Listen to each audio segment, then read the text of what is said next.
बढ़ गई है और मैं कोशिश कर रहा हूं कि चाहे नींद मेरी कम हो जाए लेकिन जो काम अधूरा है उसको पूरा करने में मेरा योगदान पूरा हो। अभी जो हम करना चाहते हैं वो शुरू ही हुआ है। जहां बाबा साहब अम्बेडकर ने छोड़ा वहां से काशीराम साहब ने पकड़ा, जहां से काशीराम साहब ने छोड़ा माननीय बहन जी ने पकड़ा, और जहां बहन जी ने छोड़ दिया वहां से हमने पकड़ लिया और उसको अब हम मंजिल तक पहुंचाएंगे। हमारे महान पुरुषों का अधूरा सपना पूरा होना चाहिए। आप कह रहे थे कि आपकी नींद नहीं पूरी हुई, लेकिन आपकी वजह से बहुत सारे लोगों की नींद उड़ गई है, जिसमें एक बसपा सुप्रीमो मायावती भी हैं। उनको ही लगता है कि जो दलित समाज का वोट बैंक है जो उनके साथ था वो चंद्रशेखर आजाद के साथ आ गया, यानी भीम आर्मी के साथ आ गया। वो बहुत डरी सी लग रही। जब भी कहीं आप जाते हैं तो उनका ट्वीट जरूर आ जाता है। देखिए, आपने कभी डरी हुई नहीं? ये कह के आप कोशिश कर सकते हैं, लेकिन वो कभी डरने वाली नेता नहीं।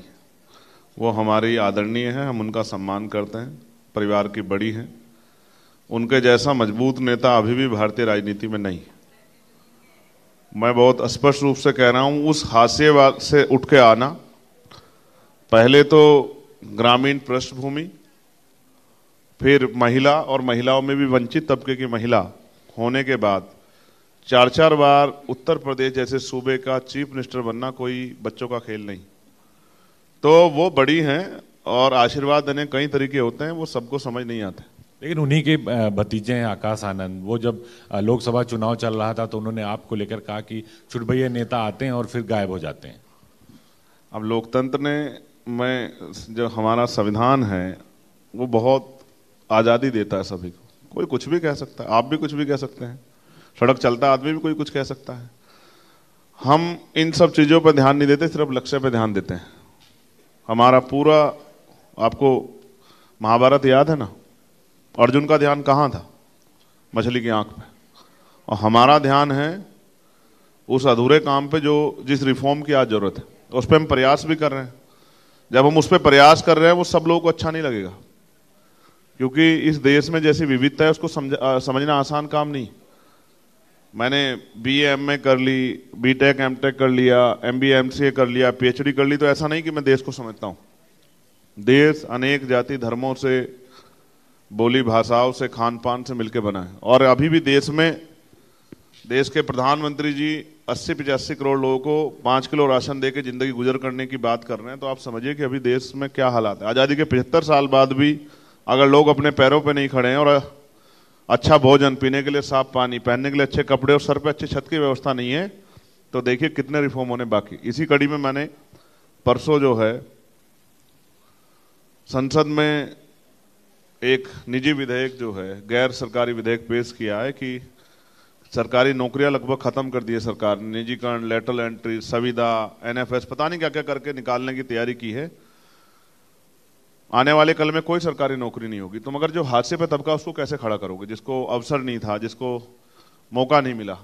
जैसे हमें मौका नहीं मिलता तो हम कैसे दिखा पाते हैं? यही बात तो हम कह रहे हैं कि जिसके लिए चंद्रशेखर आजाद ने अपनी सियासत शुरू की थी, क्या उनको आगे ले जाने के लिए आपने क्या फ्यूचर बनाया? आपकी पार्टी का क्या फ्यूचर? आपने जो सोचकर सियासत में कदम रखा था वो कहां पर है आप? हमें तो व्यवस्था इधर ले आई। हम तो वकील हैं और भी हमारे वकील साथी यहाँ बैठे हैं, और हमारा काम है, हम न्याय के बीच की कड़ी। जब कोई पीड़ित उम्मीद करता है कि हमको न्याय मिले तो वो सीधा जज साहब के पास नहीं रखता। हम लोग कोशिश करते हैं कि न्याय मिले। आज भी हम वही कड़ी। तो जिनको अधिकार नहीं मिला है उनका अधिकार दिलाने के लिए संघर्ष कर रहे हैं। जैसा आपने कहा उसी को मैं आगे बढ़ा देता हूँ। बहुत सारे रिफॉर्म की जरूरत है। हम कोशिश कर रहे हैं कि जातिगत जनगणना हो। आज हमने पार्लियामेंट में बोला, और SC ST OBC के लोगों को रिफॉर्म के तौर पे अब निजी क्षेत्रों में आरक्षण की व्यवस्था होनी चाहिए, जिससे कि बहुत सारे लोगों को अवसर मिले। मैं इसका उदाहरण आपको देता हूं। मैं बहुत अच्छा क्रिकेट खेलता हूं, मेरे क्षेत्र के लोग भी जानते हैं, और अगर मुझे मौका मिलता तो शायद मैं आज के जो महान क्रिकेटर हमारे जो क्रिकेट खेल रहे हैं, शायद उनमें से कुछ लोगों को पीछे छोड़ देता, बहुत अच्छा खेल कर दिखाता। लेकिन अवसर ही नहीं है। गाँव की प्रतिभा का कहाँ सम्मान है? पैसा चाहिए, पावर चाहिए, पहचान चाहिए। जब ये जिस पर नहीं होगी वो कैसे आएगा? तो ये तो अच्छा है कि लोकतंत्र में अवसर है। वोट से जो है चयन होता है, तो हम जैसे लोग यहाँ बैठे हैं। अगर वोट से चयन नहीं होता धन से चयन होता तो हम कहां से आ जाते। लेकिन सियासत के पिच पे तो आप हिट हो गए, नगीना से लड़े, जीते भी। लेकिन एक सवाल इसी से जुड़ा कि अखिलेश यादव से आपकी बात नहीं बन पाई, आपकी एक मुलाकात भी लखनऊ में हुई थी, क्या ऐसा हुआ कि आपको अकेले लड़ना पड़ा? देखिए ऐसा है, अभी आपके यहीं से गए, वो पार्लियामेंट में हमें मिलते रहते हैं, और अभी वो कल उनका बड़ा आलोचना हुई। हम तो आलोचना करते नहीं है कि वो पीडीए का नारा दिए और उनको माता प्रसाद जी को बना दिए। हम तो उनको ये कहेंगे, हमारा सुझाव है, बाकी तो उनको करना है, कि 2027 का चीफ मिनिस्टर का दावेदार भी उनको माता प्रसाद पांडे जी को बना देना चाहिए। अब वो यहाँ है तो अखिलेश जी कहाँ जाएंगे? 29 तक, अरे 29 तक यहाँ है भाई, तो 27 के लिए उनको बना देना चाहिए दावेदार उनको। वो सबके बारे में सोचना चाहिए। बाकी दलित पिछड़ों के लिए हम हैं ही, दलित पिछड़ों के लिए, मुसलमानों के लिए, गरीबों के लिए, जैन सिख बौद्ध ईसाइयों के लिए हम हैं। तो बात नहीं बनी, ठीक है, उनकी इच्छा है, अब ताली एक हाथ से नहीं बजती, उनकी इच्छा नहीं थी तो नहीं हुआ समझौता। अब दोबारा हम भी ये तय कर लिए कि अब हम 10 सीटें उपचुनाव की आ रही अपने दम पे लड़ेंगे। अभी 2 सीटों पे हम होकर हम छुट्टी नहीं रखते हैं। सैटरडे संडे 2 दिन की छुट्टी थी तो हम घर नहीं गए।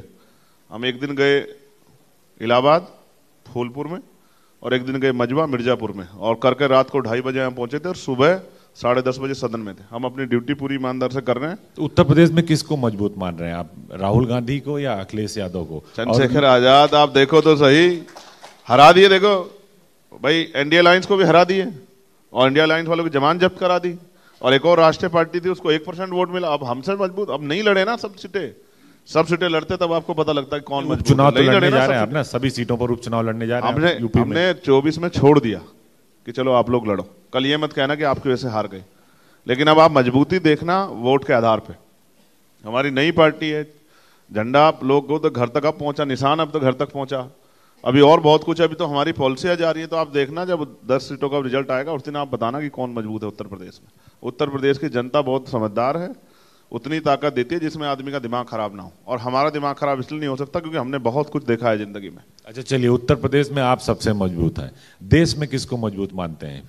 प्रधानमंत्री नरेंद्र मोदी को या राहुल गांधी को? जनता को। देश में देश की महान जनता मजबूत है। किसी को भी अहंकार होता है तो अहंकार ठीक कर देते जैसे देश में कोई हो, चाहे आप देखो सत्ता के लोगों को अहंकार था। अच्छा मेरा सवाल ये, 400 पार क्यों चाहती थी बीजेपी, बताओ? करोगे क्या 400 पार लेके? सरकार तो बन रही है आपकी 200 पौने 300 के करीब जाके, 272-74 पे बन जा रही है। तो आप 400 पार लेके क्या करना चाहते? तो सर जनता ने कहा कि अच्छा अब घमंड आ गया तो चलो आपका घमंड तोड़ देते। बहुत करीब से बचे हैं सर। लेकिन तो बीजेपी कहती कि आप लोगों ने भ्रम फैला दिया, संविधान बचाओ, आरक्षण खत्म हो जाएगा, इसलिए उनकी सीटें कम हुई। देश की जनता को बेवकूफ समझ रहे हैं? कोई भ्रम फैला देगा और वो बेवकूफ बन जाएंगे?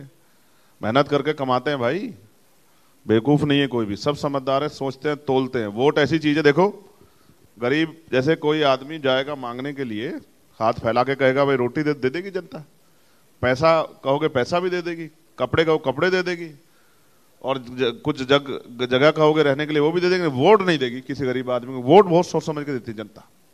तो इसलिए मैंने कहा आपको, इनको घमंड हुआ इनका तोड़ दिया, किसी और को घमंड होगा उनका तोड़ दिया, पहले भी टूटा है देखो। लेकिन अखिलेश यादव देखिए आजकल बहुत ओवर कॉन्फिडेंस में बहुत सारी सीटें जीत कर आए, सदन में भी देखिए आप कह रहे हैं कि सबसे मजबूत आप हैं, और 2027 का जब चुनाव होगा तो आप कहाँ होंगे और अखिलेश यादव कहाँ होंगे? क्योंकि बात तो आप दोनों के बीच बनी नहीं। हम तो उत्तर प्रदेश में ही होंगे, हम उत्तर प्रदेश छोड़ के कहाँ जा रहे हैं भाई? हम उत्तर प्रदेश के रहने वाले हैं, सहारनपुर के से में पैदा हुए हैं, पढ़ाई लिखाई सब वहीं हुई है, फिर बाकी पढ़ाई देहरादून में हुई है। तो उत्तर प्रदेश में रहेंगे या देश के किसी कोने में रहेंगे? अब चुनाव आ रहे हैं, हरियाणा में रहेंगे, उसके बाद झारखंड में रहेंगे, महाराष्ट्र में, सब जगह संगठन है भीम आर्मी का, और हम लोग बहुत मेहनत कर रहे हैं। और मेरा विश्वास है कि आजाद समाज पार्टी धीरे धीरे आगे बढ़ेगी। राजनीति में कोई एकदम आगे नहीं बढ़ता, धीरे धीरे आगे बढ़ता है, जनता में जन समर्थन पैदा होता है। अब जितना हम लड़े, अब देखो आज हम वहां पहुंच गए थे लेकिन पुलिस के लोग रोक लिए, वो जो बच्चे जो है 3 मर गए। अब देखा वो बनने तो आए थे IAS IPS, क्या बने? लाशें बन के गए घर में। अब इतना पैसा खर्च कर रहे हैं माँ बाप, है माफियागिरी चल रही है, कहीं भी कुछ भी कर दो। लीगल जो है सबको छूट मिली हुई है कि कहीं जो है कहीं कोचिंग सेंटर खुलवा दो, कहीं उसमें जो है कोई लाइसेंस ना हो, कुछ भी ना हो, तो कौन पूछ रहा है? लेकिन संजय सिंह आए थे सुबह हमारे इंडिया न्यूज के मंच पे, वो कह रहे थे कि हमें लेगेसी में मिला है, 20 साल पहले से चला आ रहा है। अब मैंने ये थोड़ा ही कहा कि संजय सिंह की गलती है, मैं तो ये कह रहा हूं ये जो लोग सरकार उन्हीं की है ना। अब उनकी है तो उनसे पूछो कि उनकी आंख के नीचे सब चीजें हो रही है, तो आप ये पूछो कि वो क्या कर रहे हैं। और अगर इतना भी ध्यान नहीं है तो फिर क्या फायदा उनका सत्ता में होने का। और फिर सच ये है, हमारी लड़ाई तो सत्ता से ही है, क्योंकि सत्ता में बैठ के कोई काम नहीं करेगा तो हम तो सवाल पूछेंगे। और इसलिए पूछेंगे कि आप कहते हो उत्तर, ये दिल्ली वाले कहते हैं कि हम 1 करोड़ रुपए देते हैं अगर किसी के भी को भी नुकसान होता है जो कर्मचारी, लेकिन सफाई कर्मचारी मरता है कुछ नहीं देते। ये विकसित भारत है। आप देखो 5वीं अर्थव्यवस्था है, आज भी गटर में उतरते हैं हमारे लोग, सर पे मैला उठाया जाता है, आज भी माओ को इस गंदगी में हाथ डालना पड़ता है। ये है विकसित भारत, 5वीं अर्थव्यवस्था। सोचो अगर हम 10वीं 12वीं होते तो क्या होता। तो मेरा ये कहना है कि गरीब वर्ग के बारे में सरकारें सोच नहीं रही हैं। पूंजीपतियों का बड़ा पैसा माफ कर दे, 16 लाख करोड़ रुपए, तो गरीबों के लिए भी पैसा पहुंचाओ, योजना बनाओ। गैस सिलेंडर के दाम देखो कहाँ है, पेट्रोल डीजल के दाम देखो कहाँ है, बिजली देखो के दाम कहाँ है। तो उस पर तो कोई जब सवाल करता नहीं, मीडिया भी इस पर डिबेट कम करती है। और मैं इंडिया न्यूज वालों को कहूंगा कि वो क्या करे, क्योंकि देश का नौजवान, देश की महिलाएं, किसान, मजदूर सब लोग देख रहे हैं कि हमारा मुद्दा कौन उठा रहा है, और वो उसी तरह उसका सम्मान कर रहे हैं। और जब देखते हैं हमारे मुद्दे पर चर्चा नहीं हो रही है तो फिर नाराज भी होते हैं। अब इंटर्नशिप की बात हुई है बजट में, बताइए एक सवाल, एक सेकंड सुनिए। इंटर्नशिप की बात हुई है, और इंटर्नशिप क्या परमानेंट रोजगार है? आप बता दो। इंटर्नशिप करने के बाद क्या करोगे? अग्निवीर के बाद क्या करोगे? सवाल ये, पक्का रोजगार दे नहीं रहे हो। सारी सरकार निजीकरण करके सारी सरकार नौकरियां खत्म कर दी। तो कह रहे हैं अग्निवीर को हम समायोजित कर देंगे, आरक्षण दे देंगे। है? अग्निवीर को तो कह रहे हैं समायोजित कर देंगे, 4 जब आएंगे वो अग्निवीर से वापस। कौन कह रहे हैं? यूपी सरकार कह रही है, कई सरकारें कह रही हैं कि हम। तो ठीक है, जब उनका मौका मिले जनता ही तो देगी भाई, हम कहीं से कहते हैं। हमें अभी मौका इतना नहीं दिया जनता ने, जब मौका जनता हमें देगी हम जनता के हितों के लिए बहुत अच्छे काम करके दिखाएंगे। अच्छा ये बताइए चंद्रशेखर जी, हर मुद्दे पे आप लोग बोलते हैं, हाथरस में भोले बाबा की घटना हुई, 123 लोग की मौत हो गई, आप भी वहां गए। जो अखिलेश यादव ने कुछ भी इस तरह का सवाल भोले बाबा पर नहीं किया। हाँ, बसपा सुप्रीमो मायावती जी ने जरूर कहा कि ये निंदनीय है, गिरफ्तारी होनी चाहिए। आप भी गए थे, आपका क्या स्टैंड था? क्या ऐसे बाबाओं की जो सभा होती है वकील साथी हम बैठे हैं, हमने ये पूछा था कि जब उत्तर प्रदेश सरकार FIR ही नहीं करे तो गिरफ्तारी कौन से उसमें कर दोगे?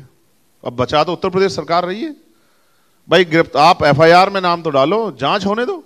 निर्दोष होंगे तो हम क्या कह रहे हैं जेल भेज दो, लेकिन अगर दोषी होंगे या निर्दोष होंगे इसका फैसला तो जांच में होगा ना, या कोर्ट करेगी। तो FIR ही नहीं की उत्तर प्रदेश सरकार। एक बाबा मिलकर दूसरे बाबा को बचा लिए।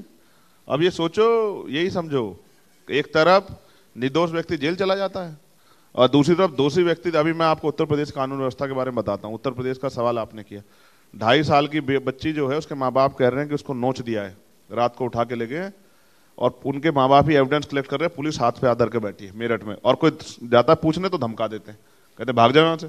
ऐसे ही मैं यहाँ गाजियाबाद में गोली मार दी, सरेआम गोली मार दी बाप बेटे को। राजस्थान में गर्दन तलवार से काट दी। हम कहाँ रह रहे हैं? हम कोई ऐसे देश में रह रहे हैं कि जहाँ राजतंत्र किसी भी गर्दन काट दो, किसी को मार दो। वो तो कहते हैं हमारी कानून व्यवस्था, हमारा लॉ एंड ऑर्डर, क्राइम और करप्शन पर 0 टॉलरेंस है। ये अगर दिखाएंगे आपको तो यहाँ 4 गोली लगी है, ये इन्हीं की सरकार में लगी है। तो वायु श्रेणी सुरक्षा भी मिली है आपको। तो ये अब मेरे लिए गोली खा लेंगे क्या? बताओ। यहाँ तो सुरक्षा वाले हर बहुत सारे लोग घूमे, जब गोली आती है ना इतनी स्पीड होती, इतना आंख पर झपकते, इतना गोली चल लग जाती। और यहाँ दिल्ली में नहीं है सुरक्षा। हमें आपको जानकारी नहीं है। हमें सिर्फ उत्तर प्रदेश में सुरक्षा दी है। उनको लगता है उत्तर प्रदेश में हमारा खतरा है, उत्तर से बाहर खतरा नहीं है। ये सरकार है भाई, ये सरकार है। ये किसी की जिंदगी कितनी कीमत समझती है, ये किसी छिपी भी नहीं। हमने तो बहुत दिन पहले बताया था, और हमने यहाँ भी बताया कि यहाँ हमारी रेकी हो रही। हमने कहा सरकार को, लेटर लिखा, लेकिन अभी तक सुध नहीं लिए। तो कमजोर वर्गों के नेता जिए मरे, उनको क्या फर्क पड़ता है सरकार के लोगों को? कोई फर्क नहीं पड़ता। नहीं पड़ता तो फिर व्यवस्था होती नहीं होती। आपके ऊपर भी हमला हुआ, आपके ऊपर आपके समर्थक बहुत ज्यादा संख्या में जुटे, वायु श्रेणी की सुरक्षा दी गई। आपको क्या लगता है कि जिस तरीके से उत्तर प्रदेश सरकार काम कर रही है, वो कहती है कानून व्यवस्था ठीक है, आप कहते हैं कानून व्यवस्था ठीक नहीं है, मर्डर हो रहा है, रेप हो रहा है, तो आपको लगता नहीं कि सरकार और जो विपक्ष है दोनों में जब इस तरह का मुद्दा आता है तो सड़क से और सदन तक दोनों जगह बात होनी चाहिए? देखिए सड़क पर विपक्ष उतरता नहीं, सिर्फ सदन में बात करता है। ऐसा है, देखिए मेरी बात सुनिए, हम उत्तर प्रदेश के सदन में नहीं, आप तो लोकसभा में, तो लोकसभा हमने लोकसभा के बाहर भी उठाया, आपको याद होगा। और अपनी बेरी के बेर कोई खट्टे नहीं बताता है। और अगर आपको देखना है तो आंकड़े देख लो, NCRB का डाटा देख लो, उत्तर प्रदेश कौन सी उसमें है, कौन से नंबर पे है, तो आपको पता लग जाएगा। हमारी छोड़ दो, और ये जो बहनें बैठी हैं सब इनसे पूछ लो कि क्या कानून व्यवस्था, क्या रात को 10-11 बजे के बाद बेटी निकल सकती है क्या? और निकल सकती है तो हमें बता दो। और नहीं निकलेगी और कितने टुकड़ों में आएगी ये भी नहीं पता है। और लूट डकैती तमाम तरह की चीजें और भ्रष्टाचार और ये सब चीजें सब सामने हैं। और हाथरस में जो घटना हुई, क्या आप उसको सही मानते हैं? तो आप मुझे बताओ कि इसका जिम्मेदार कौन है? इसका जिम्मेदार है, सबसे पहले जिम्मेदार है सरकार, फिर जिम्मेदारी है एडमिनिस्ट्रेशन की और पुलिस की, इंटेलिजेंस की। इंटेलिजेंस का इतना बड़ा फेलियर है। क्या व्यवस्था थी वहां? 2.5 लाख लोग इकट्ठा हो रहे हैं, 100 लोग लगा रहे हो। उनको पता था कौन लोग आते हैं, गरीब लोग आते हैं, कमजोर वर्ग के, तो मरने तो क्या फर्क पड़ता है? बाद में तो कार्रवाई कर देते हैं, लेकिन जब 2-2.5 लाख लोग आते हैं तो उसमें प्रशासनिक चूक तो कहीं ना कहीं होती है। बाद में छोटे अधिकारियों पर कार्रवाई हो जाती है। 2-4 सीनियर अधिकारियों पे मुकदमा लिख के उनको जेल भेजते कि ऐसी लापरवाही दोबारा ना हो।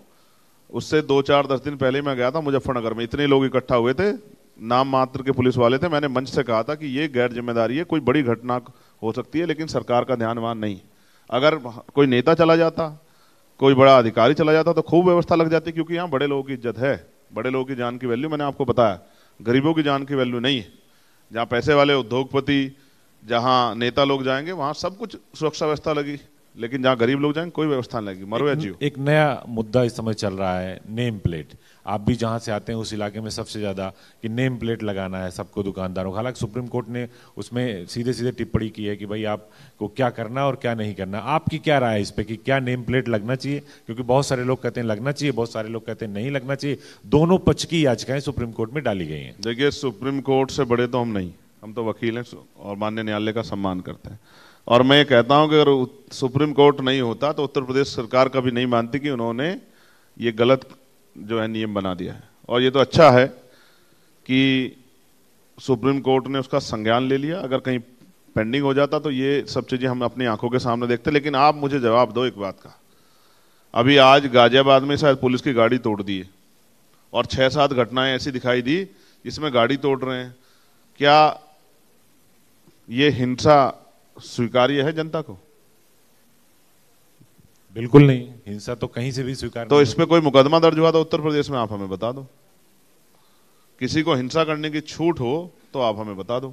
और मॉब लिंचिंग हो रही है पूरे देश में, मारा जा रहा है मुसलमानों को, शामली में मार दिया। और आपको तो देखो, कानून व्यवस्था पे आपने सवाल किया था, अलीगढ़ में जाके देखिए, आपको पता लगेगा।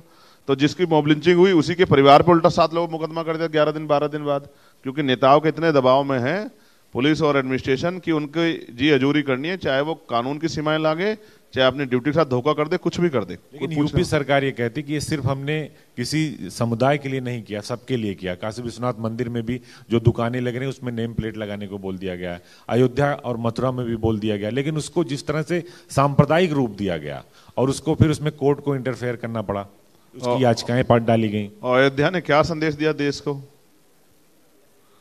अयोध्या ने क्या संदेश दिया? आप समझे नहीं समझे? अयोध्या ने संदेश दिया कि राजनीति व्यक्तिगत विषय है, हर व्यक्ति अपने अपने धर्म के प्रति कितनी भी आस्था रख सकता है, लेकिन लोकतंत्र में मुद्दों पे बात करनी पड़ेगी। ये संदेश भी है।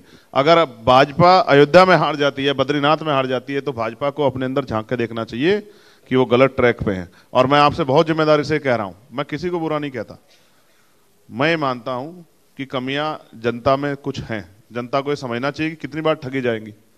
लेकिन बीजेपी तो कहती है कि हम अयोध्या जीते हैं, अयोध्या सदर जो विधानसभा है वहां वो जीते हैं, बाकी विधानसभाओं में हार गए। वो ये तर्क देते हैं इसके उत्तर प्रदेश में दूसरी बार सरकार उनकी है। अब ये तर्क, अब वो फिर कहने लगे कि हम वो गली जीते हैं जिसमें मंदिर है, तो हम क्या कह सकते हैं भाई? ये उनके अपने तर्क है, हम उन पर नहीं जाना चाहते। मगर मैं ये आपसे कहना चाहता हूं कि उत्तर प्रदेश की जनता ने और उत्तर प्रदेश की सरकार तो भी आपस में ही लड़ रही है। हम तो नहीं लड़ाए, हमारा कोई रोल नहीं, वो आपस में ही लड़ रहे हैं। उनको जनता की चिंता ही नहीं है। अब देखो उनकी चिंता कब दूर हो। मगर हम ये जानते हैं जो सरकार वर्तमान में वहां है और हमारे तेजस्वी मुख्यमंत्री जी के नेतृत्व में किस तरह से कमजोर वर्गों का दमन हो रहा है, उनकी जमीनें, उनके घर, उनके कारोबार किस तरह लूटा जा रहा है, ये किससे छिपा हुआ नहीं।